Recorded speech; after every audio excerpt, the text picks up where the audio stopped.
Jane lifted one of the frames, and curious Rose glanced over. "It was in your chamber, was it not? At the residence of your mother?" "That's my dad. It's the only photo I have of him." Rose turned away, trying to calm her rapidly beating heart, and knocked on the door. "Come in." She stepped into the small room.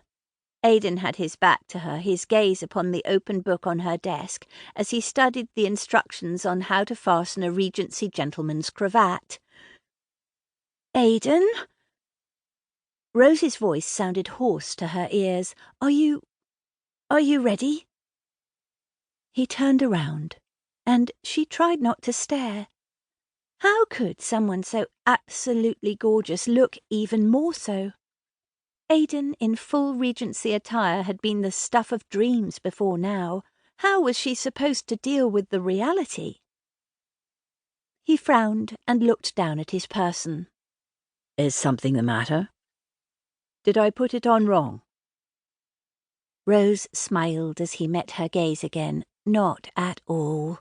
Are you—" She gestured at the piece of cloth hanging loosely around his neck. "Can I help at all?" Aiden walked over, and she willed the habitual colour not to flood her cheeks. It didn't work. "Can you help me at all? An excellent question.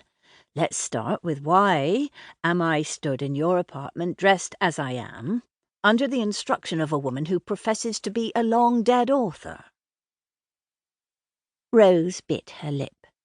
That wasn't exactly what she'd meant. Running a hand through his hair, Aiden sighed. Then he took one of her hands in his.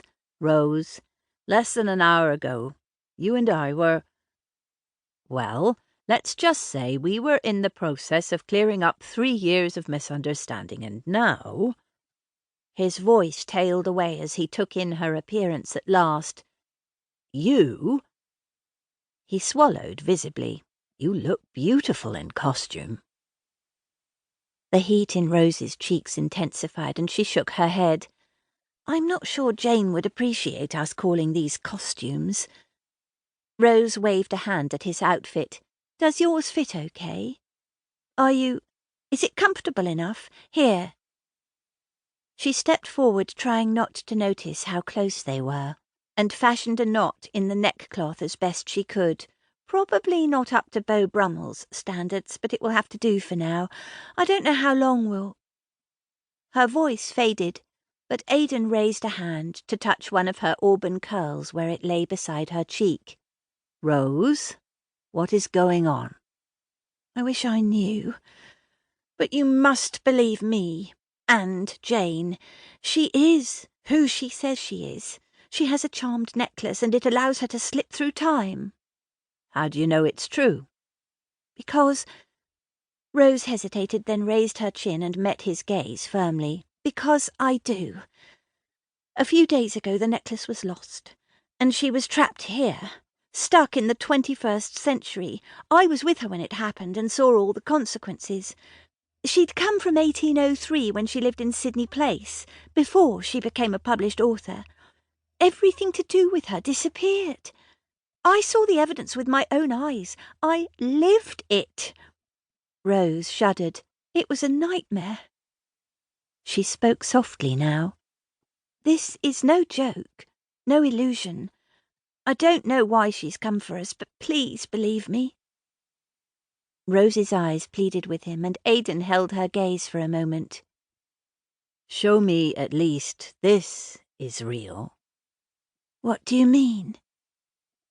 His gaze dropped to her mouth, which curved slightly at the edges, as Aiden leaned in and placed a firm kiss upon her lips, and Rose threw her arms around his neck and held on to him as they melted into a kiss even more meaningful than their first. Ahem. With a start, they broke apart. Jane Austen stood in the doorway, frowning. "Come. We must make haste and return before Cassandra has reason to doubt my purpose. She was not in favour of my mission." Aiden and Rose exchanged a look. What mission? Then he smiled at her, took her hand again, and whispered in her ear, "I'm in. I've only just found you, Rose."